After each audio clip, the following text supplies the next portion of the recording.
আমি তাই তো বললাম, মোদির কি রাজ্য দখলের জন্য কি এমন নেশা রাজ্য দখল, মানুষের প্রাণ নিয়ে রাজ্য দখল করতে চাইছে? এত নেশা তার রাজ্য দখল করা, আমি এটাই বুঝতে চাই না, বুঝতে পারছি না।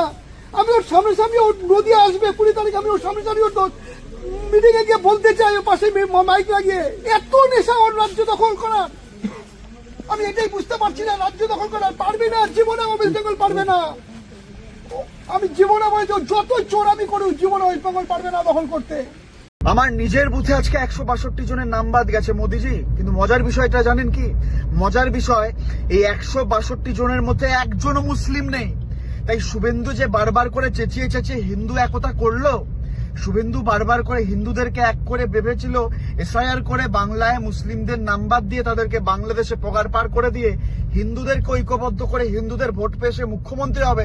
আমি আগেও বলেছি, এখনো বলছি, করোনার সময় থেকে শুভেন্দু অধিকারী হ্যান্ডওয়াশ দিয়ে এতবার করে হাত ধুয়েছে, ওর হাত থেকে মুখ্যমন্ত্রী হওয়ার রেখা উঠে গেছে, ও মুখ্যমন্ত্রী হতে পারবে না। জয় বাংলা, জয় বাংলা।